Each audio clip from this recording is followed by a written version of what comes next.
how beliefs affect Japa. You do a lot of workshops on chanting also.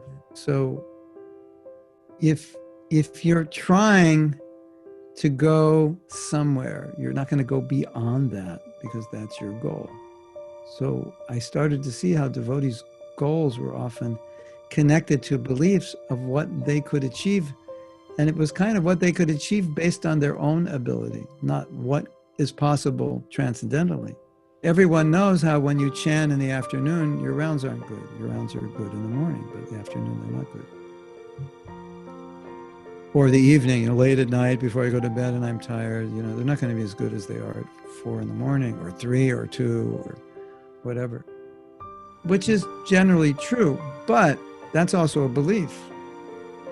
It's a belief based on experience, because every time I chant my rounds in the afternoon, they're not good. Every time I chant them in the morning, they're much better. So now I have this belief that rounds in the afternoon are not good. So every time I have to finish my rounds, and maybe in Goa, you go to the beach and take a walk, they're always bad because that's what I expect, because that's my belief.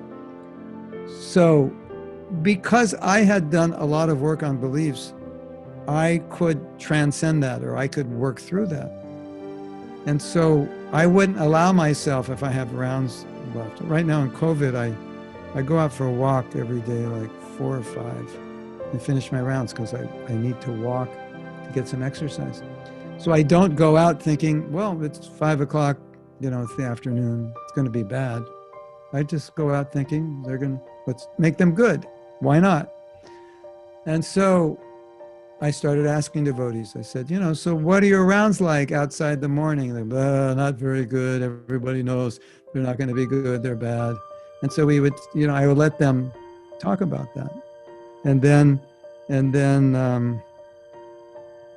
I would say, okay, has anyone here ever chanted some really good rounds like at 10 o'clock at night? And a few people would say, some of my best rounds were at 10 o'clock at night. Anyone ever chanted good rounds at 3 in the afternoon? Some of my best rounds were, okay, I'm breaking your conception, because until you break that conception, you are automatically, the way beliefs work is you automatically do what your beliefs tell you, because your beliefs have to sync or align with reality. That's the way they work, right? So if you chant good rounds at 3 in the afternoon, it doesn't sync with your belief that you can't.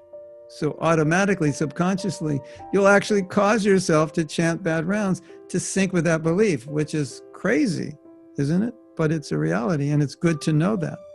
So once you know that, then you can say, okay, it's 3 o'clock in the afternoon. We're gonna chant, or we can chant excellent rounds now. We can do it. I have to shift my belief, and then you'll find it. You might say, well, could I actually chant as good as the rounds at 3 in the morning? I can't say that for sure, but what I can say, you definitely can chant good rounds if you reframe your belief. So again, it goes back to this idea that beliefs come from experience, and especially if I have the experience that 3 rounds at 3 in the afternoon are bad, you have the experience. All the devotees in Goa have the experience. All the devotees in Alachua, everyone's saying, yeah, 3 o'clock, oh, man, those rounds are so bad. And we trace it back, we put on our Sherlock Holmes hat, and we trace it back to, it said, well, chanting your rounds in the morning, the best time to chant your rounds is Brahma Muhurta hour, which translates it that every other time your rounds will be bad. Although it doesn't say that. That became the belief, the accepted mass consciousness belief in ISKCON. And so you just inherited as a new bhakta, and all your rounds in the afternoon, if you're a pujari or whatever, they're just going to be bad, because that's how it is. So it's kind of interesting, isn't it?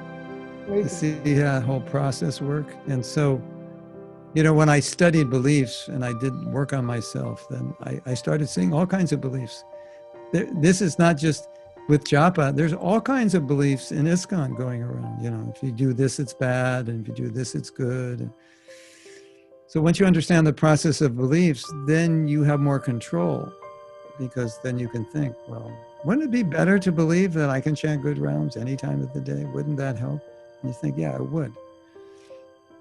And so you adopt that belief. Well, let's put that belief hat on and let's see what happens. And when you put it on, you realize, Yeah, I did chant some pretty good rounds at 3 in the afternoon because I changed my belief about it. Otherwise, it's like I'm destined to chant bad rounds before I even put my hand in my bead bag. Isn't it? So, everyone should become aware of that. If you're looking at your life and wondering why it is the way I don't want it to be, maybe you have a belief that's still acting on you.